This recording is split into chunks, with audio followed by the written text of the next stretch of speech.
So we're going to do a series of positions which utilize a gi wrap. And basically we're going to be wrapping the gi like this up behind the shoulder. And the concept is that when we do this wrap and we pull it behind the shoulder, is that if I pull it tight, I lift Ben's shoulder up and I start to put torsion on his back, and I can do a lot of things from there. It also immobilizes his shoulder and sort of pulls it out of the game.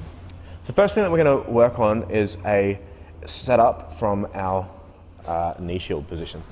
So I'm here like this and I'm in knee shield. The reason why knee shield is a good spot to set this up is that in this knee shield position, it's really easy for me to gain control of the gi in this position.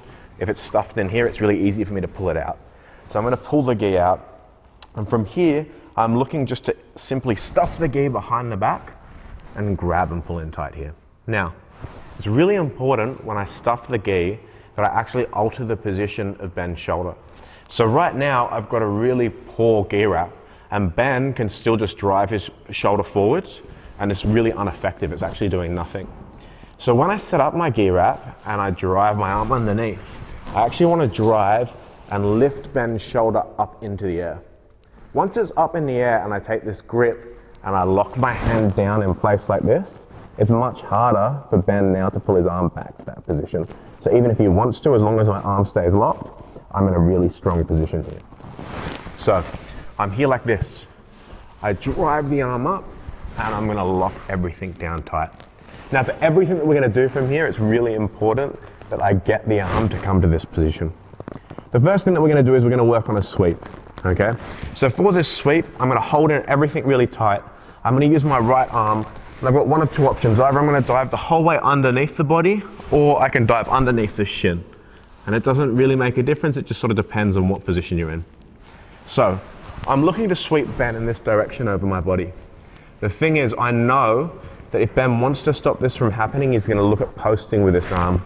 So as I go to shoot underneath, if you post with that arm, it stops the sweep. So this is where the gi wrap comes into fruition.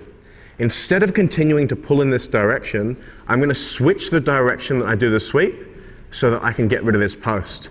So I'm trying to sweep in this direction, the post is there. I'm going to use my gi wrap and pull Ben back in that direction, away from the post.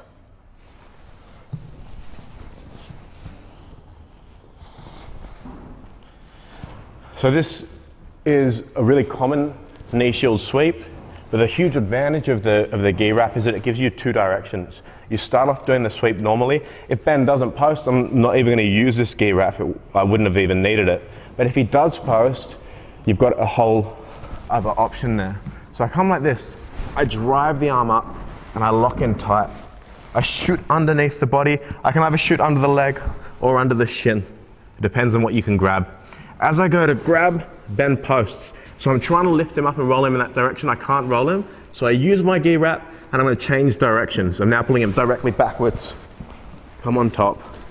Free your leg. Finish inside control. So I'm here like this. Shoot the gi up.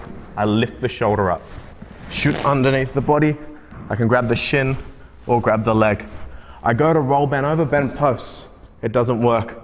If I'm grabbing the shin, I'm here. If I'm or I'm grabbing underneath the leg. Now, I grab and I change directions. Pull through, finish the sweep. Two things that are important. If you can, continue to hold on to the gi wrap because we can use that later. Escape your leg, come to this position inside control. So in real time, up.